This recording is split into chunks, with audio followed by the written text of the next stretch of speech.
students. Welcome to Epitome IAS Academy. This is me, Hema Mahendran, and we'll be doing PYQ analysis of UPSC prelims. And today we'll be doing quality questions. So first, let's see the first question. Consider the following organizations or bodies in India. So the first statement is the National Commission for Backward Classes. Second statement is the National Human Rights Commission. Third statement is the National Law Commission.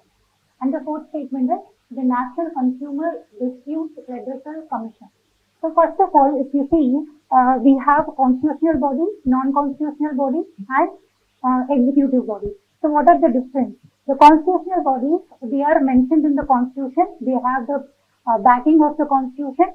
What are statutory bodies? Statutory bodies are the bodies which are established through a law. Okay, for example, if you see here, the National Human Rights Commission is established by the Protection of Human Rights Act. So it is established through a law. So this is a statutory body. Okay. Apart from this, there is a third type of body, that is an executive body, which is neither a constitutional body nor a statutory body. They have been established by the government. Okay. So if we see here, the National Commission for Backward Classes, yes, this is a constitutional body. This is a constitutional body. It is mentioned in the Constitution, and it recently got recognition by the Constitution.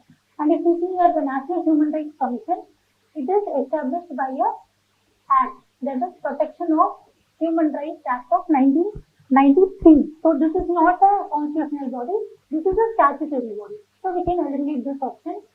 So once, okay, next the third option, that is the National Law Commission. So if we see the Law Commission, this is an executive body. It is neither constitutional, it is nor statutory. This has been established by the government. So this is an executive body, so we can eliminate this also. Then the National Consumer Dispute Redressal Commission. So this is established by a Act, that is Consumer Protection Act. So this is a statutory body. So again, this is not a constitutional body. We can eliminate this option also. So we only have one option. So how many options above are constitutional bodies? So the answer will be only one. So we have to remember what are the constitutional bodies. We also have to learn the related facts related to each constitutional body. So first, let's see what are the constitutional bodies which are mentioned. So the first is Election Commission of India, then UPSC, State Public Service Commission, Finance Commission, GST Council, National Commission for SC, ST, and as well as BC. Then Special Officer for Linguistic Minorities, Controller and Auditor General of India, Attorney General of India, Advocate General of India. So these are the constitutional bodies which are mentioned in the Constitution. So let's go to the next question. Which of the following are the exclusive powers of Lok Sabha? So there are certain powers which are given to Lok Sabha, and certain powers are given to Rajya Sabha. And here there are some exclusive powers for Lok Sabha and there are some exclusive powers for Rajya Sabha. So what they are asking is, they have given three statements and they are asking in which are the exclusive powers of Lok Sabha. So the first statement is to ratify the declaration of emergency. Second statement is to pass a motion of no confidence against the Council of Ministers. Third statement is to impeach the President of India. So if we see the first one, the ratification of declaration of emergency, in this case, the Lok Sabha and the Rajya Sabha, they both have contribution. It's not an exclusive right for the Lok Sabha. So we can eliminate this option. And the second statement, to pass a motion of no confidence against the Council of Ministers. Yes. So the passage of no confidence motion, it is an exclusive right for the Lok Sabha to the passage no confidence motion against the Council of Ministers. So this is the exclusive right of Lok Sabha. Then the third statement is to impeach the President of India. So here also, for the impeachment, the process, both Lok Sabha and Rajya Sabha, they both have the contribution. It is not an exclusive right for the Lok Sabha. So we can eliminate this option as well. So the answer will be only 2. So here, apart from that, there are some other exclusive powers of Lok Sabha. So as we already saw, the no confidence motion can only be passed by the Lok Sabha. Then the second point is only the Lok Sabha may initiate the money bills. So the money bills can be only initiated in Lok Sabha and they can't be initiated in Rajya Sabha. Then the third thing is Lok Sabha's decision usually stands when two houses cannot agree on an ordinary bill. So in an ordinary bill, whenever there is a disagreement, the Lok Sabha has the upper hand. So this is also exclusive. Then the third question. With reference to the anti-defection law in India, consider the following statements. The first statement is, the law specifies that a nominated legislator cannot join any political party within 6 months of being appointed to the House. The second statement, the law does not provide any time frame within which the presiding officer has to decide a defection case. So, which of the above statements are correct? So, if you see the anti-defection law, it is actually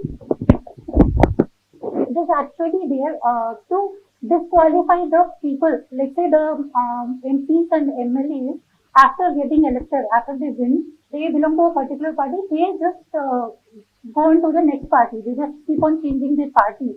So, to prevent this, they have came up with the anti-defection law. So, with this, what they have done is for the nominated people, those people who are nominated, they have within 6 months they can join any particular party. But after 6 months, they cannot join any particular party. If you see in the statement, they have given that the nominated legislator cannot join any particular party within 6 months. So this statement will be wrong. Within 6 months, they can join any particular party, but after 6 months, they can't join any particular party. So this statement will become wrong. So we can cancel this one.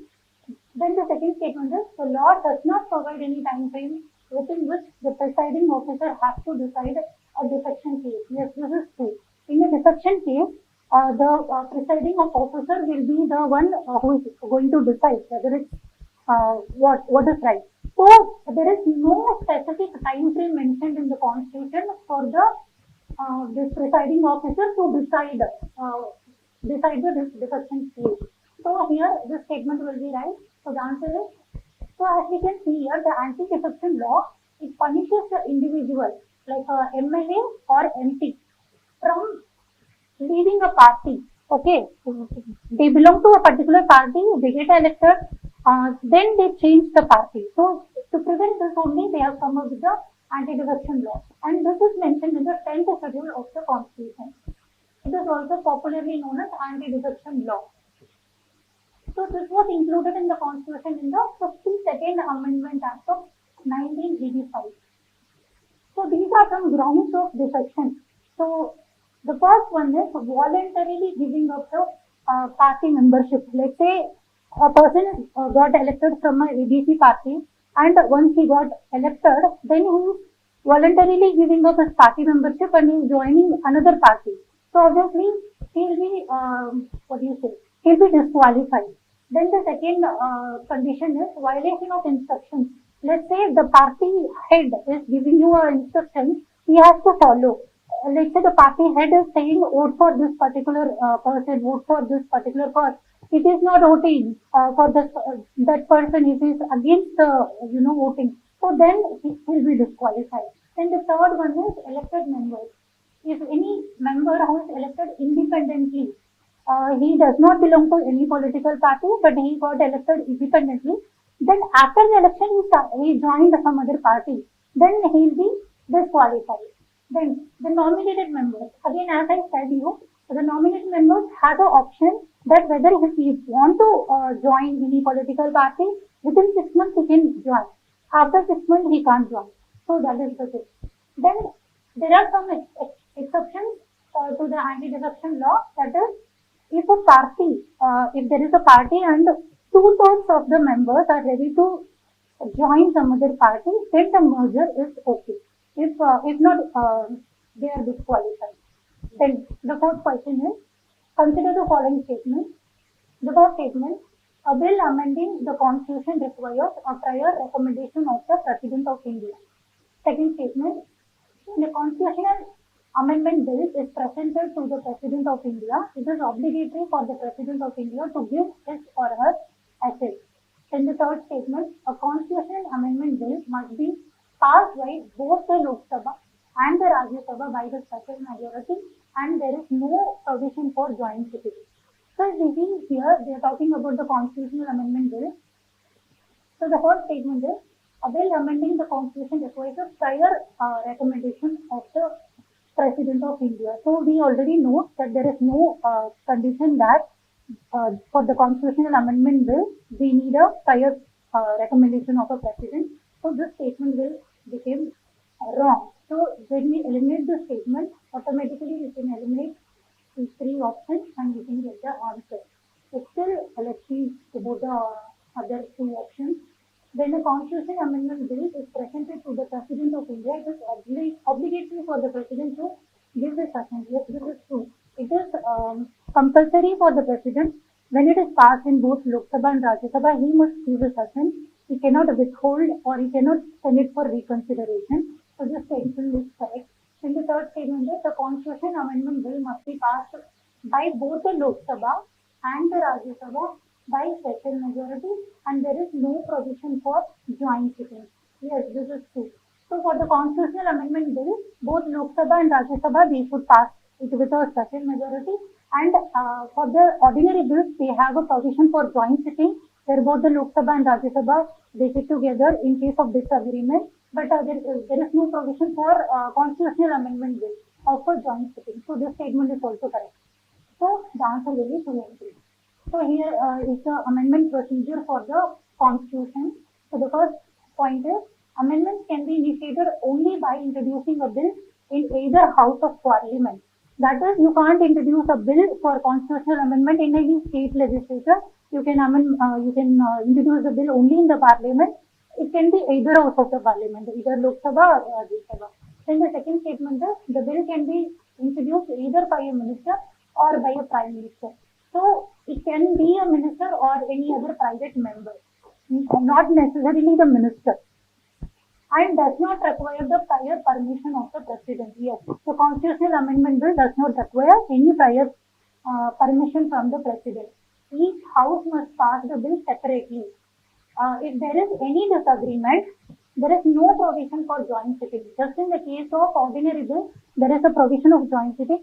But in case of constitutional amendment bill, there is no provision of joint sitting. The president must give his assent. He must give his assent to the bill. He cannot neither withhold nor return the bill for reconsideration to the parliament. Yes, that's all with today's class. Thank you.